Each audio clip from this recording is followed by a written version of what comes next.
Good evening, everyone, and welcome to Trades Talk with me, your host, Pop.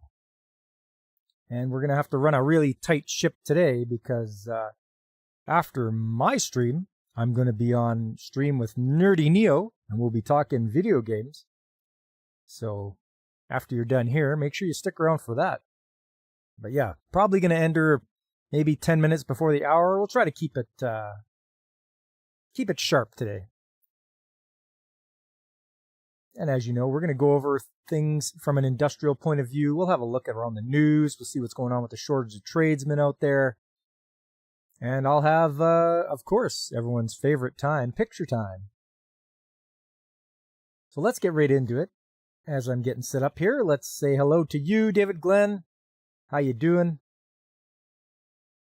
And I like your warning that just because you throw the main electrical breaker doesn't mean that there's not a live wire somewhere, and that's so true. Even the neutral can have power running through it.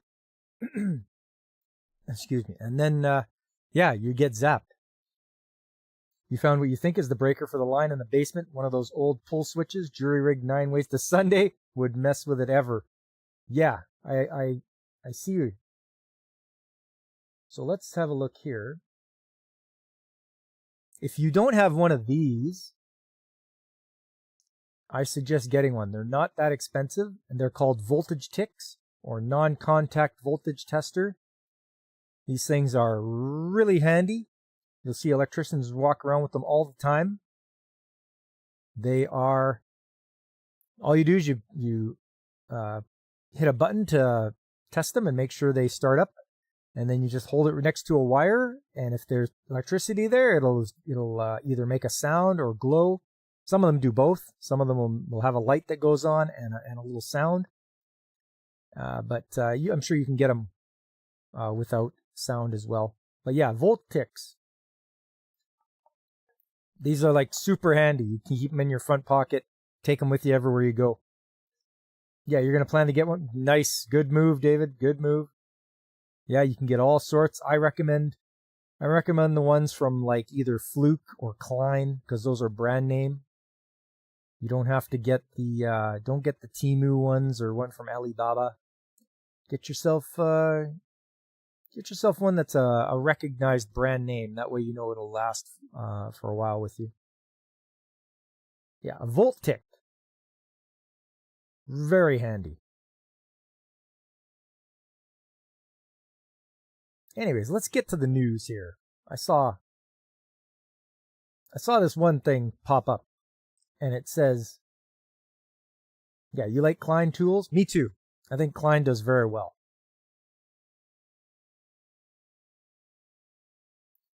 I think I have a few. I have a few Klein tools in my box. They're not super expensive, but they're not they're not the highest expense, but they're about mid. This one says AI adoption could boost Canada's GDP by 3.65 trillion by 2035. It's PwC study estimates. I don't believe this at all. I think this is somebody dreaming. It's just a study. Obviously, it could be wrong if they're inputting the wrong variables. But I doubt there's any way that AI could boost our GDP by 3.65 trillion.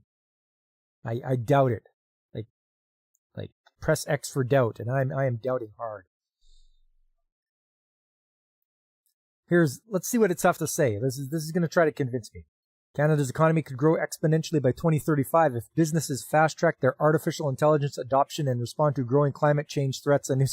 Oh, sure, they threw climate change in there as well. Yeah, okay, yeah. I already your study is garbage. Study's a grift for someone to steal taxpayer dollars. Hey! Don't spoil it, David. Jeez. It's like you read this already. A PwC Canada report exploring ways to unlock economic growth forecasts that with swift action to close the AI adoption gap, Canada's GDP could reach as much as 3.65 trillion. By the end of the next decade. The report released Wednesday lists 2023 Canadian GDP at 2.89 trillion.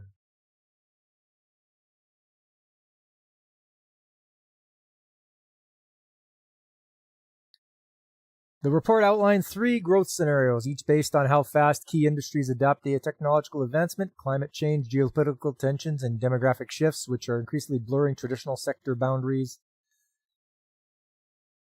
The degree to which geopolitical turmoil subsides or escalates is a significant factor in these estimates, as is Canada's ability to adopt artificial intelligence across industries such as mining, technology, and defense, which are increasingly seen as political priorities.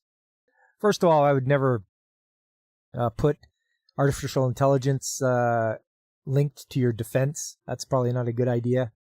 And mining, I don't think you need artificial intelligence for that either. Hey, Aris, how you doing? I'm doing okay.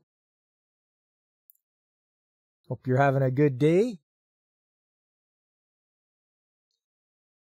The premise of its most optimistic scenario, where Canada's GDP jumps 9.3% over baseline expectations for 2035, hinges on a cooperative global approach for AI adoption and public trust in cybersecurity.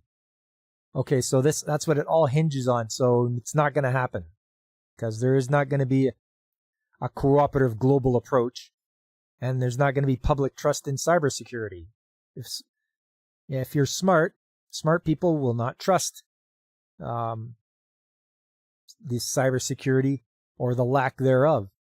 So don't ever trust stuff online, because who knows who's pulling the strings, and you're better off not putting anything really important online anyway. So I can't see this working out. Noshane Rousseau, National Managing Partner at PwC Canada, said he is confident that the most optimistic scenario is credible, but that so far there's a lag in AI adoption in Canada. Considering the economic condition that we have in Canada and uncertainty also related to the tariffs, some companies are not making the required investment. And of course there aren't. Why would they spend money on something that is frivolous and not actually going to help them? So instead, they should save their money. Maybe buy traditional things like newer equipment or better upskilling for their workers. Don't waste it on AI, because for some companies it's not gonna help them at all. It's gonna be just a waste of money. But they'll probably do it if it's a tax write-off. I could see that. AI uptake in Canada is about 3/4 of U.S. adoption. Report which reviewed survey data found. Seriously, are they trying to tell us that the U.S. is way ahead of us in AI adoption? You guys tell me. I know a lot of you guys are from the U.S., and so you could probably tell me if that's the case. I don't know myself. I know that's probably the last thing where I work in a chemical plant that they're going to adopt AI. They don't have to. There's no reason to, and there would make no benefit at all. In the middle scenario, where global decarbonization efforts fall short of sustainability goals and AI adoption lags, the report projects a 6.9% GDP boost over the expected baseline, or $3.57 trillion. The least optimistic forecast, which assumes geopolitical tensions hinder global efforts to collaborate and mistrust in technology, slows its use, pegs GDP growth at 2.1% above baseline, or $3.41 trillion. That's more likely it. That's the more realistic scenario, maybe even less than that. On-the-job training will pay better in the long run than the latest tech trend. Yes, 100%. On-the-job training will... The return on investment is exponentially better than it would be for just some AI slop. Narrowing that gap will require investments and government support, the report suggested. Government support. Okay, so you want the government to pay for it? So the people, the taxpayers? Companies would need to devote more resources to research and development and consider new approaches to scaling innovation. You may remember that Canada was one of the initial players in AI. The challenge for us is the commercialization of those technologies. Even if Canada's economy realizes the most optimistic scenario, it would lag behind the U.S., which is expected to see a bigger boost of a potential 14% over its expected baseline in the next decade. This is all speculation now. There's no hard facts or anything like that. They're just guessing. They're just throwing words out there and hoping that people get scared enough to believe them. When we compare both results between Canada and the US, it is explained mostly by a much lower AI adoption by Canadian companies in Canada. Russo said there's an opportunity for the country to grow if different sectors work together alongside supportive government policies.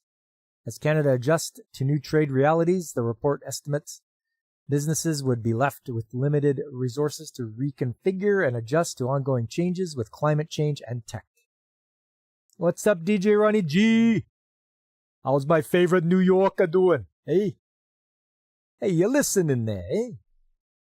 Corporations will have to collaborate across industries and likely pivot to serve adjacent markets or compete in completely new sectors, similar to paths larger companies have taken, such as by moving into the nuclear energy space to bridge electricity needs for their data centers, the report suggested. For example, food production and consumption face pressures not just from climate change, but also urbanization and shifts in consumer preferences.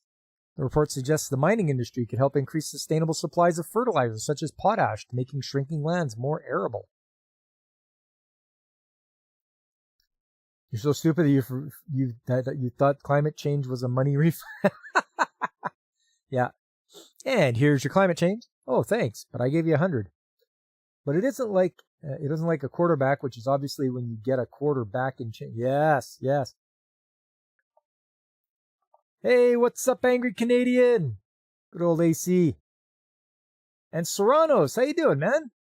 Apparently your comment got clipped by YouTube. Oh, you saying naughty things? YouTube coming after you?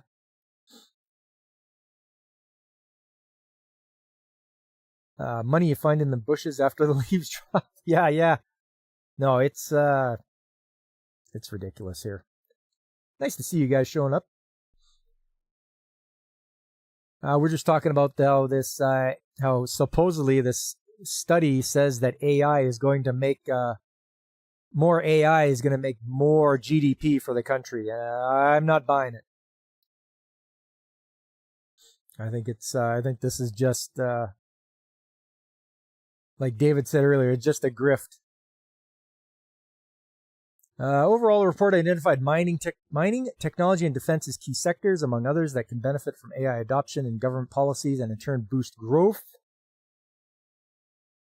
Since taking office, Prime Minister Mark Carney has unveiled major spending plans for national defense to help Canada meet the NATO defense spending benchmark of the equivalent of 2% of GDP per year.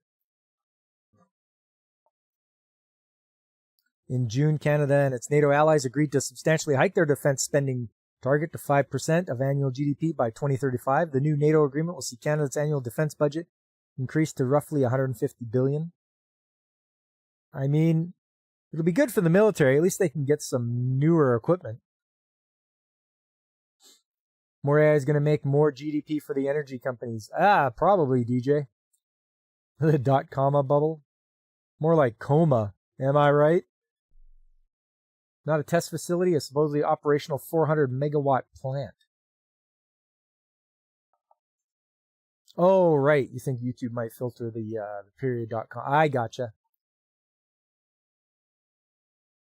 Yeah, the .com. Yeah, it probably does. So people can't throw out links and all that. Spam them or whatever.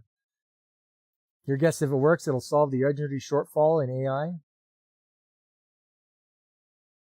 Unless AI is going to be the equivalent of the .com bubble. Yeah, you know what? I hope so. I really hope so. They keep pushing that, or they keep saying anyways. I don't see it, at least not at where I work. But they're like, oh yeah, AI is going to make everything better. You have to adopt it. It has to be done. It's an adoption that you need to do, or you're not going to make it. To me, that's just alarmist talk, and they shouldn't do that at all. They should, as I said earlier, use that money to buy new equipment, and use it for training and upskilling your own workers, and that'll pay off in dividends, as your workers will be highly trained and they will stick around longer. You remember the 90s when businesses thought that installing PCs at every employee desk would solve problems? It often created more. Yeah, well, there you go. And the EMM dash bubble. The M dash bubble. Bring back PC less offices. Yeah. AI was hype, but it seems to be the thing that will keep the PC relevant. Yeah, I guess. I mean, you need a PC to run AI. Aside from gaming and productivity, which many normies rely on tablets for. Yeah. Oh, M dash is the long hype. I gotcha.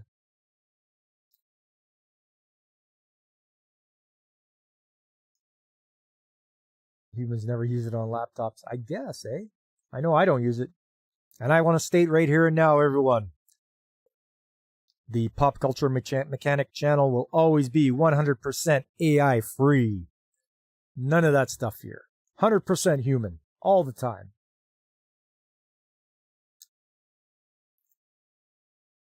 We have a very critical opportunity to capture the value around the defense opportunity, said Russo. Earlier this month, business jets maker Bombardier pivoted its portfolio toward the defense sector as its chief executive promised a larger portion of the firm's total sales would be from Bombardier Defense over the next decade. The defense sector needs everything from raw materials, munitions, and vehicles to data technology and AI, and all related industries can benefit from the demand, according to the report. Once again, the defense sector does not need AI. We do not need a computer to be in charge of anything that has to do with defense or weapons or anything like that.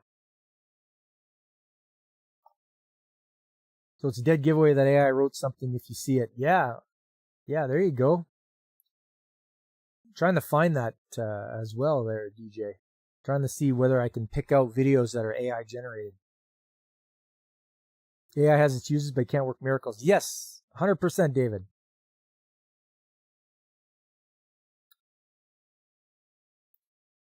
For example, steel manufacturers facing tariff pressures could supply steel to a Canada-based shipbuilder or a Canadian miner, could provide materials for magnets and semiconductors used in modern military equipment. Okay. They can do that now. They don't need AI to do that. All you got to do is go to this thing called the internet, type in Canadian shipbuilders, and there should be a list that come up and says the Canadian shipbuilders that are available. And then you go and you email them. And you could be like, I have supply, a steel supply. I'm a steel supplier. And the shipbuilders will know the steel suppliers anyway. If they're buying any amount of large amounts of steel, they're going to know all the steel suppliers anyway. So it seems kind of suspect to me. Russo said the defense sector also opens up doors for parts, equipment, and infrastructure with dual purpose, something that can be used for defense and civil markets. Small and medium-sized businesses could also open shop for niche services such as precision machining or testing and certification. For mining, Russo said Canada has an opportunity to leverage its critical minerals repository for electric vehicles and defense. But tech adoption will be critical for miners. Canada's mining sector could benefit from AI and quantum computing to accelerate assessments and permitting processes, which in turn speed up mining projects. This would help reduce the environmental impact and resource consumption of mining, explorations, and other activities. This is all theoretical. It's in a report. It doesn't take anything from hard facts. Truth is, AI is like brute forcing with zip files. Unlimited TTS without a cloud provider or subscription because you're literally training it off the cloud. Okay.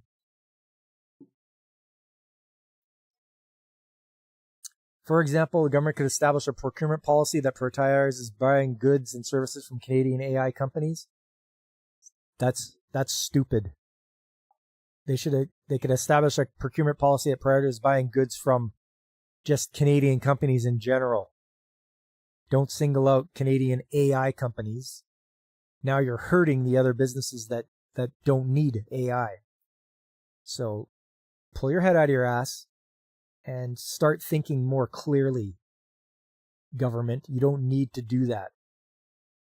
Means governments will need to set up policies that enable innovation, attract skilled workers, and help instill trust in AI among businesses. Adoption is inseparable from trust and security, which heightens the imperative for governments to work closely with businesses to build confidence in what AI can do. Nope, you haven't convinced me. I'm not going to worry about AI, and I think it's all pie in the sky. You're hoping this thing will solve all your problems. It will not.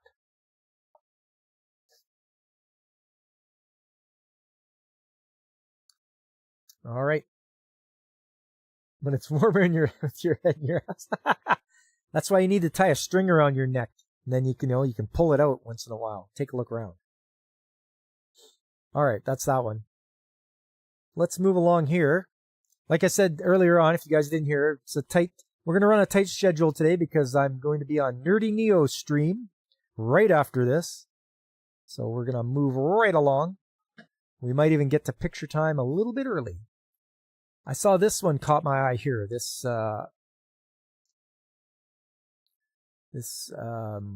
article here. If Trump's America First program works, where will we get the workers? Okay, I have an answer to that already. I didn't read this one. But my answer right away is, how about all the people on unemployment? Look at your unemployment numbers, and I bet you that paying for their schooling to be trained up for the skilled trades would be less than paying for unemployment insurance and keeping them on that. That way you'll find out who actually does want to work. Because if people don't get through the schooling, it's like, okay, well, you don't want to work after all. So you're just trying to be a leech on the system.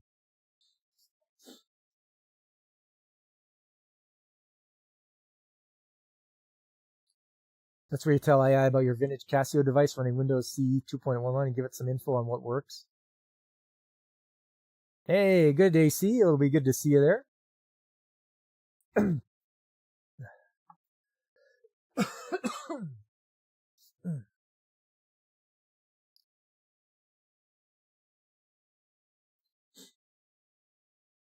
President Donald Trump's America First program might just lead a rush of reshoring of production and jobs, as well as more foreign direct investments in America. The inconvenient truth is that America is not ready to reshore production because we are facing serious workforce shortages in almost all manufacturing industries. In most cases, the talent doesn't exist for these high-skilled jobs. Manufacturing is going to have to develop training that gives people the physical skills to do these high-tech jobs. Most trades aren't high-tech. Just, you guys are aware of that.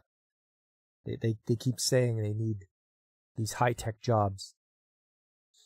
This is not a new problem. I have copies of Deloitte surveys going back to 1990, which predicted the need for skilled manufacturing workers and the skills gap. A 2024 Deloitte Manufacturing Institute study estimates the U.S. manufacturing industry could need 3.8 million jobs by 2033, but nearly half could remain unfilled due to talent shortage and workforce development challenges.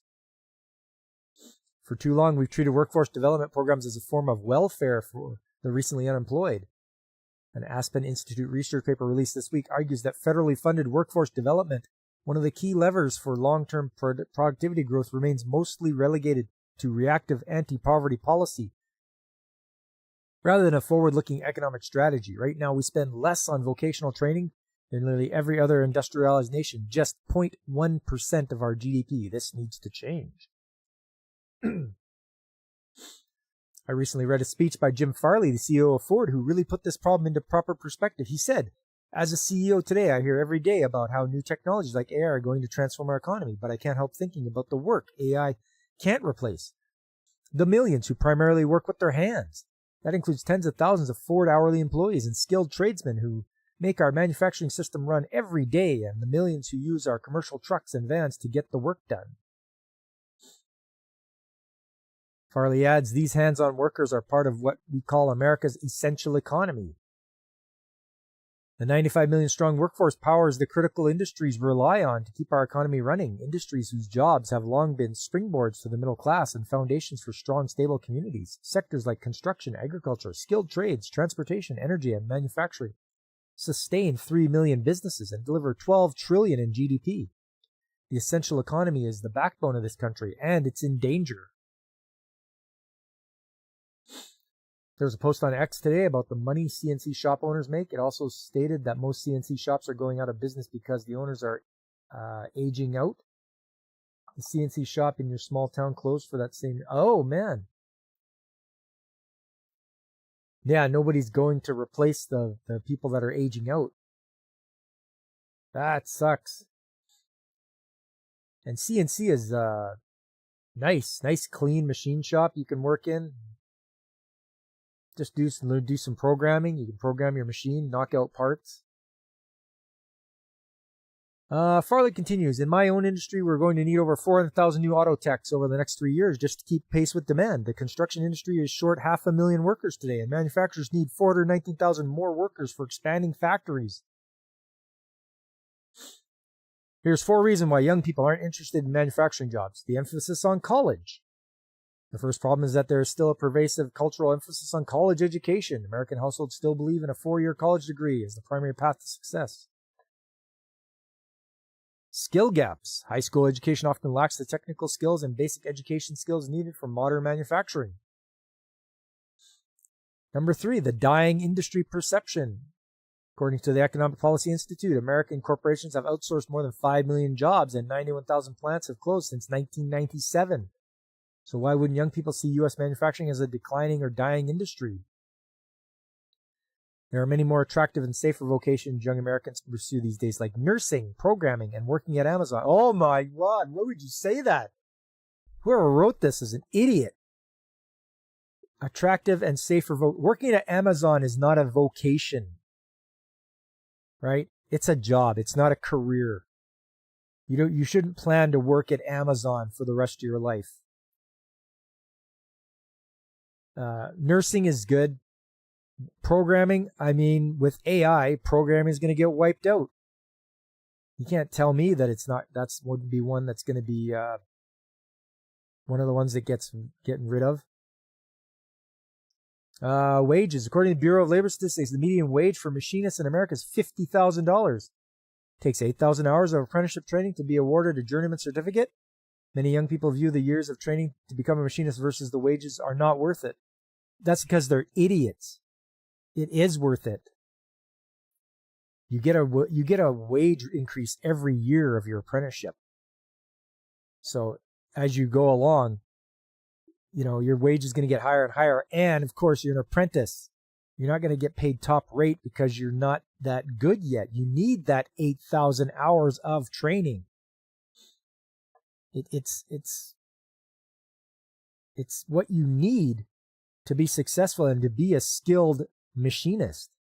You can't just start your apprenticeship and figure, oh yeah, I'm a great machinist. No, you're not. You suck. You don't know anything.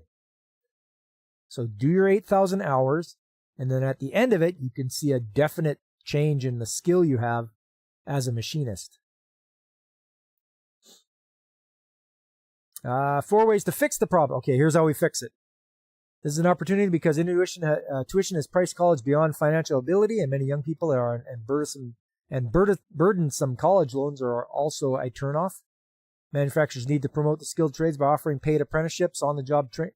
Apprenticeships are paid already. You shouldn't say paid apprenticeships because apprenticeships are paid for already. They should be. At least they are here in Canada. On-the-job training to earn journey level card. Benefits while earning a livable wage, avoidance of student loan debt, and highlighting clear career paths and advancement opportunities. This isn't just a job, it's a career. That's true. It's a career. And also start in junior high or high school, getting people or the young kids introduced into the trades. Skills gap. My assumption is that most entry-level blue-collar shop floor workers will be high school graduates who aren't going to college. This may mean that manufacturers could also have to invest in remedial education classes to improve reading, math, and... Is it that bad? Is the school that bad that they would have to invest in remedial education classes for people that have graduated high school? Come on, guys. Tell me it's not true. Tell me it's you should at least know how to read and write and do arithmetic when you graduate from grade 12. I think this is a bogus thing here, the skills gap. Manufacturers don't want to invest. Also, they don't want to invest in an education class to improve your reading, math, and science. I don't see it happening. The dying industry problem. Manufacturing is not going to change its bad image unless it can reduce outsourcing and quit buying machining services, tool and die molds and foundry products from Southeast Asia and begin reshoring production. They're going to have to prove to recruits that there is some semblance of job security. No child left behind is often no child moves forward. Oh, is that what it is? Okay. Right, it's like pass them anyway, no matter what, so they don't go through the same grade again. I gotcha. Says I'm not broadcasting to Kick. And finally, wages. The median wages after completing an apprenticeship must be worth the effort. In 2021, I received a postcard from FedEx here in Portland, Oregon, which stated starting up to $25.50 per hour with no experience required. And the Amazon distribution center near my home was offering $23 an hour with no experience. Wages are a big problem. Manufacturers are going to have to take a hard look at wages if they are to get their fair share of young applicants and compete with other industries. Companies will have to. When you're going to look for someone you want skilled tradesmen, you're going to pay the money. You better, because you're going to get what you pay for. And if you want, do you want your facility to run well all the time? Or do you want to run in fits and starts where you're like, oh, run and then breakdown, run, breakdown, run, breakdown? What do you want? That's the question to ask those guys. What are you guys gonna want? It's up to you, business owners and managers of companies. President Trump's workforce solution. Okay, well, let's see what the solution is. Number 1, emphasizing skilled trades and alternatives to 4-year degrees and moving away from college for all approach. Number 2, prioritizes and seeks to expand registered apprenticeship programs and modernize career and technical education programs. Trump signed an executive order on April 23rd, 2025, directing the Departments of Labor, Education, and Commerce to set a goal of reaching and surpassing 1 million new active apprentices annually and expand registered apprenticeships in high-demand fields like manufacturing, skilled trades, and emerging technologies. In June, the U.S. Department of Labor awarded nearly $84 million in grants to states and territories to help increase the capacity of registered apprenticeship programs. Good.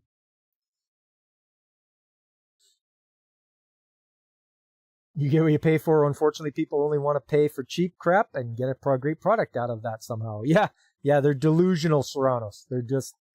They have no idea.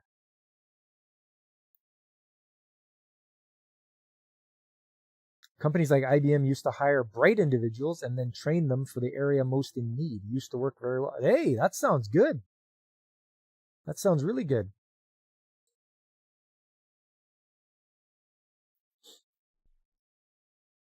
As of September 2025, Congress has not enacted specific legislation to fund President Trump's America's Talent Strategy. Oh, thanks, Congress. Yeah, you guys are really helping out.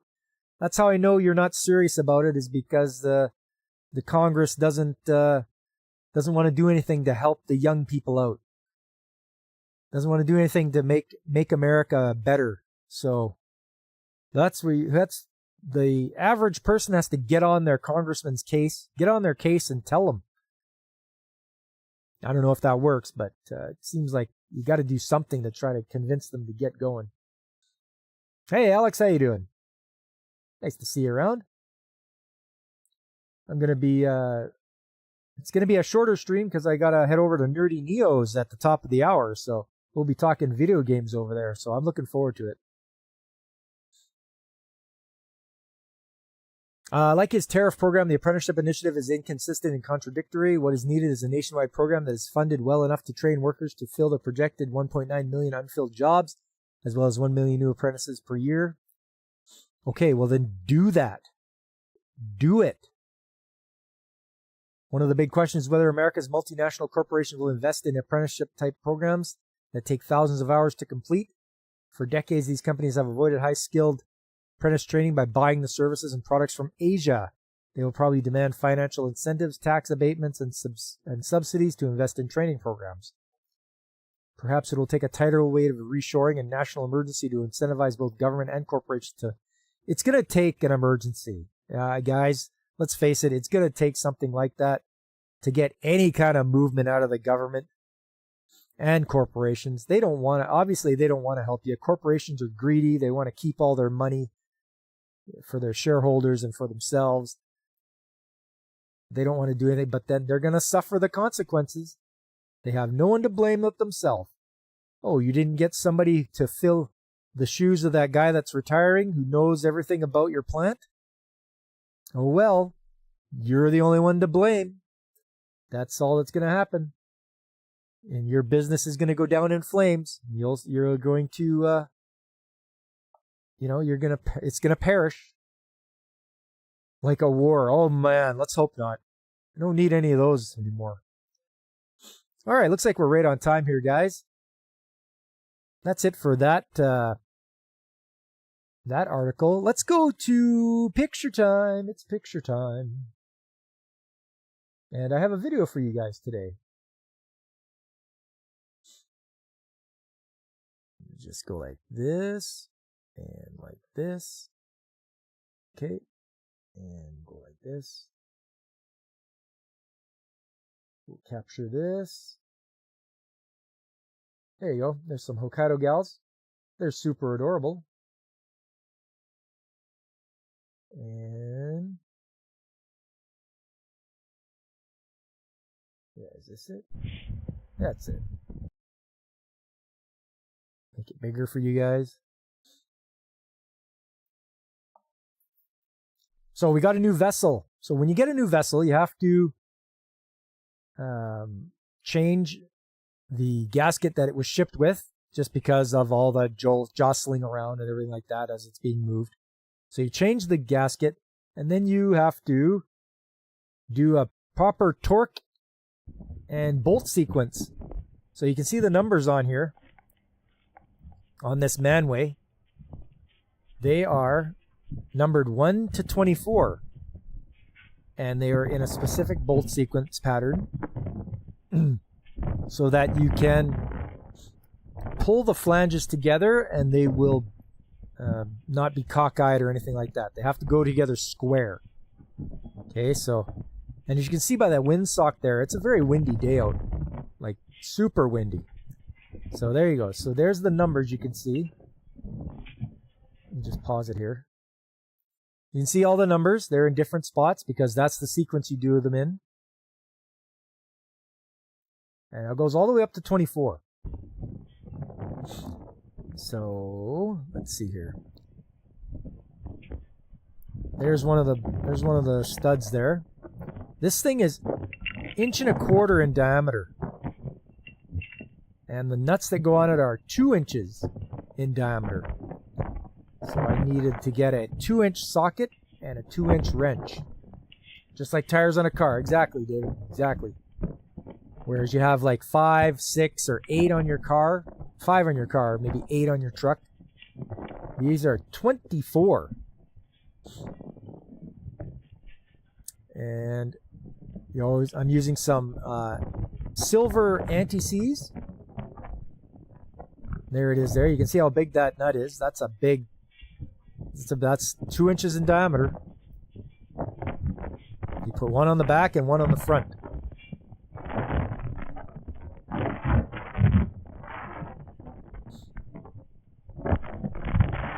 And you can see there, probably it's shaking, I know the camera's shaking, but it says 18-inch 300. That is the size of gasket. So an 18-inch gasket, class 300.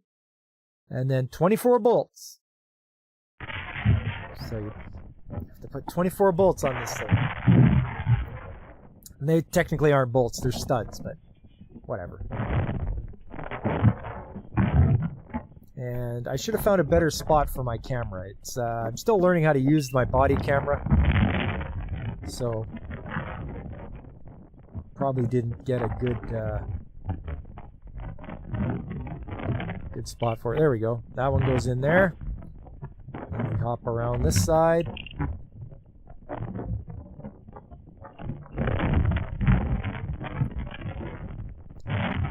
No, that's Loctite. It's Loctite silver anti-seize.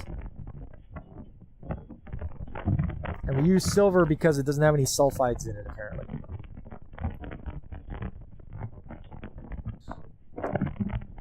I mean, throughout the years I've used nickel coat and copper coat, but this is the first time I used silver.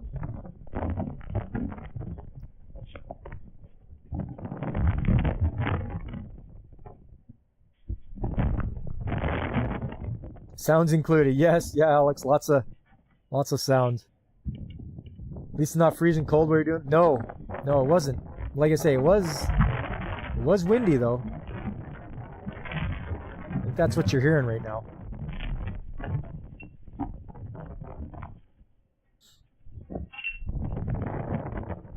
So yeah, you grab the stud, give it a little bit of, hey, what's up, Godzillionaire? How you doing?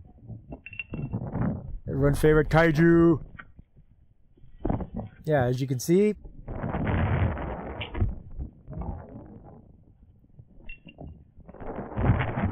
I definitely need a better position for my camera. Not the best spot I had it.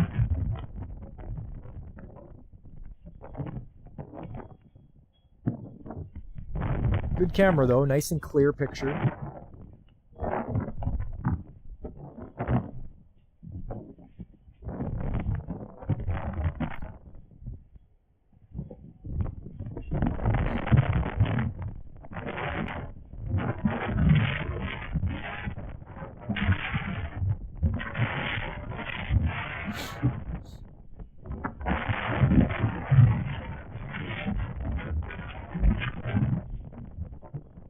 See if I got some better shots here.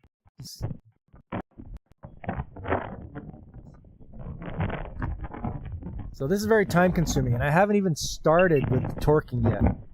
It's just getting all these studs and bolts on.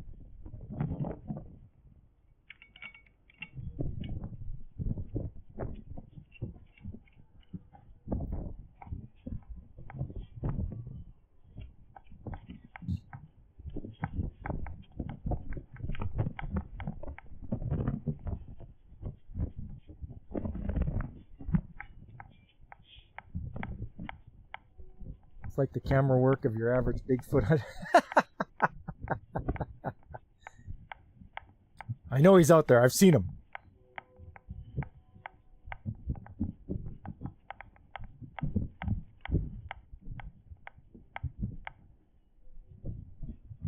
It's like that meme, you know, they've got a picture of the galaxy out there, and it's like, here's a picture of the galaxy out there.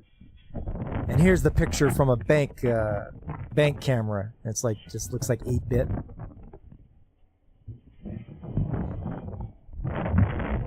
Let's see here.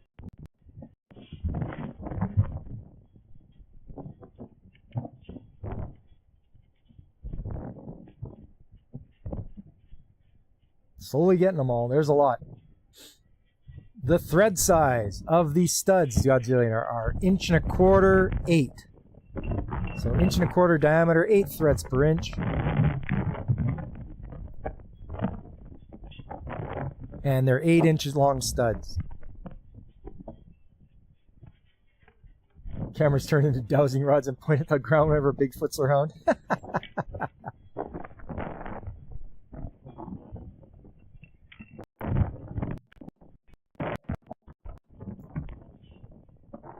The outside of the nuts from face to face are 2-inch Godzillionaire.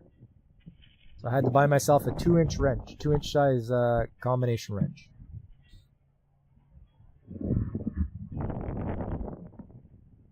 With that many bolts, it's great. Yeah, it is, isn't it? But you know, they don't want it. They don't want it leaking. This vessel has to contain hydrogen sulfide, so we can't have anything leaking out of there. Otherwise, you'll be seeing news about it. You'll see it on the news, and we don't want that.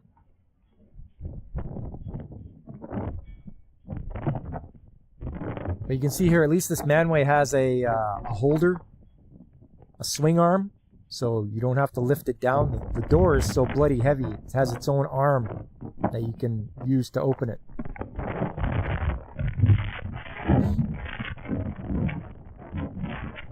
Yeah, it is a pressure vessel. I'm pretty sure it is a pressure vessel.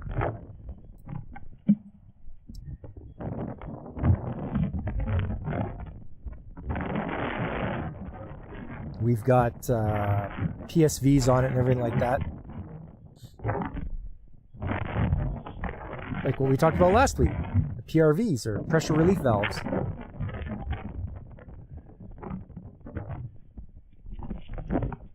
Now I'm working on some scaffolding because there is no other way to access this thing. So we got them build some scaffolding. Oh, you missed the first part? Yes. So when they shipped us this, they had a gasket in the manway, but you always change the gasket because, you know, it might have jostled around during transport or anything like that. So they opened it up and swapped out the gasket with a brand new one. And yeah, now I'm just putting the studs in.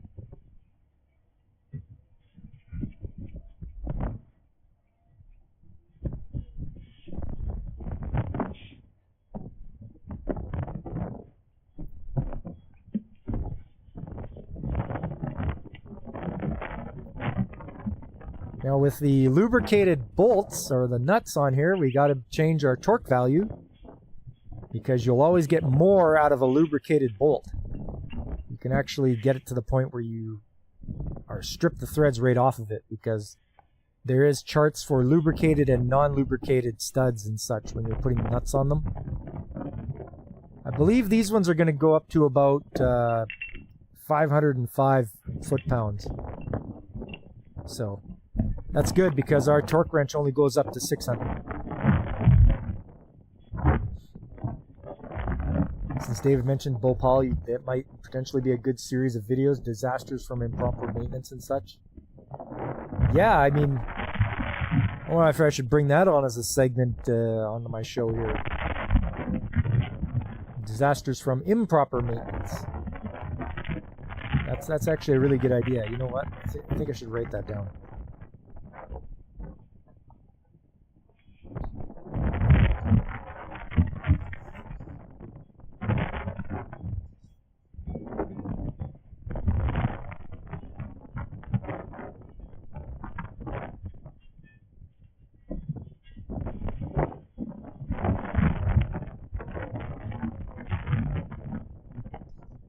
That sound you're hearing, that's the wind. It is very windy. Yes, Godzilla. It's all thread with 2 nuts. But these are all the studs are all B7 grade, so everything's got the correct grade for it. Same with the nuts that go on. They're heavy walled, so 2H, and they also have an indicator about their grade on there.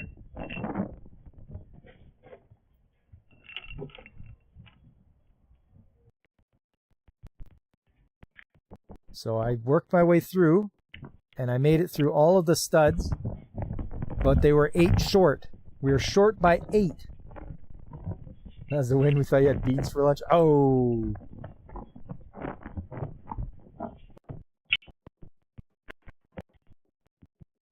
Yeah, just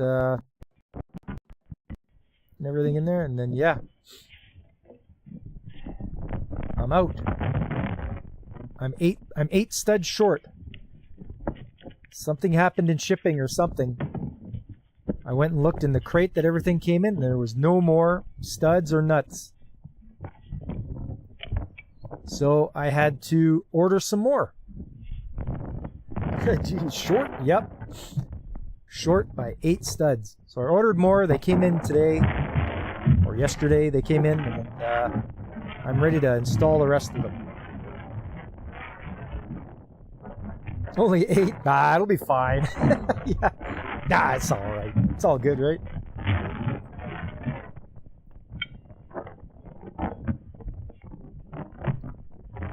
And next, hopefully it won't be as windy when I try to finish this job up. I'm really hoping. be a nice day.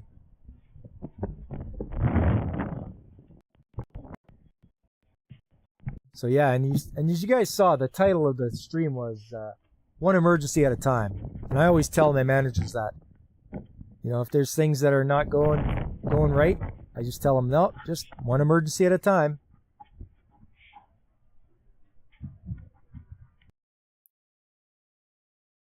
And there you go. That was me putting the studs on a manway. And that is, like I said, that's a time-consuming job. And I didn't even get around to starting the torquing. And you got to go up in stages. When you torque something down, you got to go up. So if it's 505 foot-pounds, you start at 150 and go all the way around. And then you go up to like 350 and go all the way around. And then you finally go up to 505 and go all the way around. So it is the very time-consuming. And that'll be a video for another day.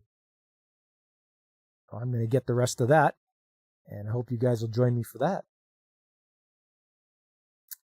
But the time has come. I must quickly head off. I'm going to do Nerdy Neo's stream. So if you're on YouTube, or I think he's on YouTube for sure. But if you're hanging out, stop by, say hello. Yes, doing torque in a star pattern is annoying but necessary. Yes, exactly. It's 24 of them, Godzillionaire. Can you imagine? You got to go back, forth, back and forth, back and forth. It's just back, over, back, over, back, over. And then up by, and you got to do it 3 times. You got to go around 3 times with your torque steps. Piece of equipment should be named person way instead of man way. No, never. Torquedo girls. They're super adorable. Okay, guys. Like I said, short stream today. Got to cut it short. Heading over to Nerdy Neos. I hope to see you guys over there. We're going to talk video games. And I hope you'll join us. But until then, hit the like button if you could, subscribe, tell your friends. There's other good channels out there. I've named them all before. You guys know them off by heart now. We got DJ Ronnie G. He's one of those guys. He's in the chat here. So stop by and see him. Same with Angry Canadian. Check out his stuff. Also coming up is Saturday, Retro Game Day. Going to play some more Oracle of Ages. That'll be a fun time. I'm really enjoying this game. Very, very hard. It's got a lot of puzzles. And then Sunday, Anime Chat. A brand new theme for October. Don't know what it is yet, but you guys will find out soon. I have to come up with something to do for October, so I'll have to ponder some stuff there. And then, there's always shutdown going on, so I have lots to think about at work and getting a lot of machinery back into operational shape. Rebuilding and repairing stuff. And that's a lot that weighs heavy on my brow, as it were. Thanks for throwing that up there, David. That's great. The link there for Nerdy Neo. Much appreciated. Anyways, guys, I'm going to head off. I hope to see you guys soon. But until then, I've been Pop, and I am signing off. Maybe Otaku October. It's what I am, I'm an otaku, not a weeb. Weeb is derogatory. Anyways, see you guys later.